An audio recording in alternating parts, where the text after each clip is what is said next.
Hi devs! This video continues my discussion of technical leadership, this time focusing on team productivity. Remember, your primary goal as a tech lead is to deliver an excellent product on time. This video focuses on the on time part of that phrase. So to deliver a product on time, the TL needs to keep the team working efficiently. Take a moment to think about what factors help a team work efficiently and which ones hinder them.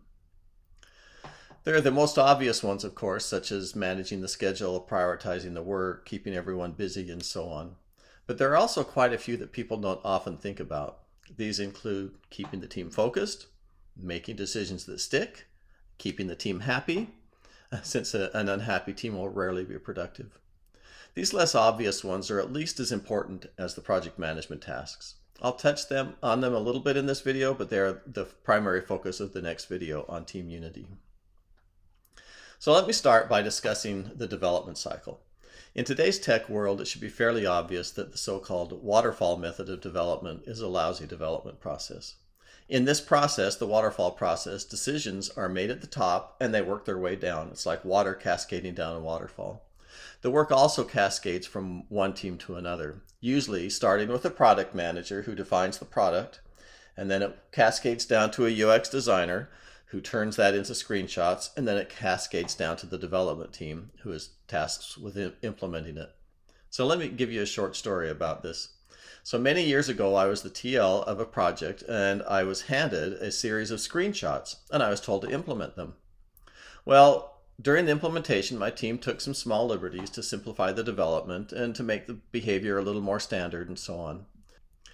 When we were done, I was called into the CEO's office, who brought up my implementation on one screen and the screenshots on another screen, put them side by side, and then proceeded to critique the implementation, pixel by pixel.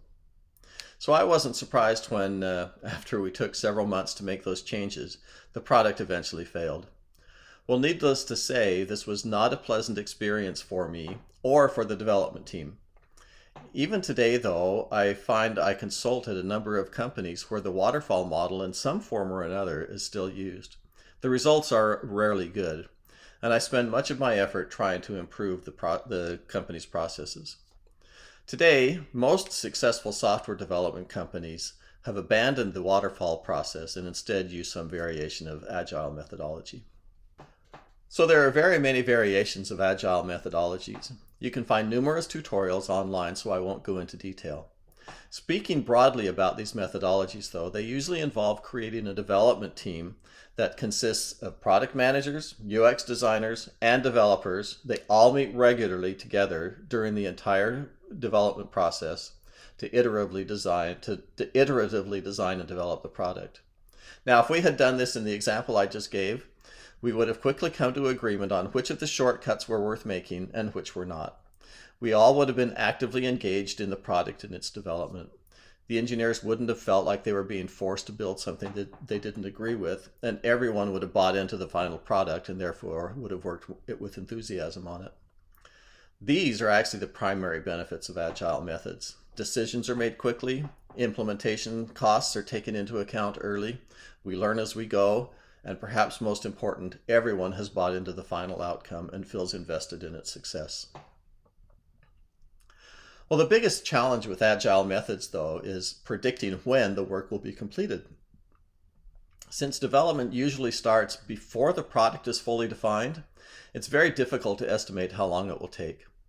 Agile methods will usually have some type of regular estimation and planning meeting, but these usually are every couple of weeks and they are only focused on the next step. This means that there is rarely an overall accurate estimate, and sometimes not even an overall vision of where the product is heading. So a good TL will recognize this and will work with the PM and other stakeholders to regularly review the overall progress and direction of the project. There are other inherent challenges with maintaining schedules that a TL needs to be aware of and find ways to mitigate. One of the bigger ones is figuring out how long a given chunk of work should take. So the estimation step. The problem here is that every developer works at their own pace. So a number of decades ago, when AT&T Bell Labs was still in existence, they undertook a study of developer productivity. They used several different metrics and they looked at developers of all different skill levels. They found, to my surprise, that the fastest developers could work up to 20 times faster than the slowest. So what might take one developer a month to finish could be done by another in just a few days. So with this huge discrepancy in productivity, it's almost impossible to say how long a specific task should take. It depends on who will be doing it, how new it is to the team, how well it's defined, and so on. So estimates in days are not very useful. However, while we aren't very good at estimating in days, we have found that we are quite good at comparing tasks. So to take advantage of this, you first find a few tasks that can be used as a baseline. Say, find an easy task, a task that's perhaps about twice as hard as that one, and another one that's maybe as hard as the first two combined. Then you compare the new tasks to those baseline tasks. After this comparison, if there are disagreements among the team, then you ask the outliers to simply state what steps it will take to complete the task. By simply stating the tasks, you can often tease out the main reasons for the disagreements, because some people will have assumed that it might take these steps and another one might assume it will take those steps. Now be careful during this discussion, this phase of the discussion, to not let emotions or strong arming become part of it. For example, avoid statements like, well, I don't think that's that hard. Instead, simply list the implementation steps like, well, this task requires that we first do X, then we do Y, and so on. All right, another interesting aspect of working efficiently is to make sure that the team is focused on the most valuable efforts. When I first started managing several teams at Google, another team started making moves to take over some of my projects. Well, naturally, I fought back until one day my director came to me and he asked why I was so keen on keeping those projects. I responded, well, I need to keep my team busy. This wise director quickly corrected me and he said, no, Robert, your job is not to keep your team busy. Your job is to keep your team working on high-value projects. That changed my perspective. So I let those projects go and I picked up some higher value ones in their place.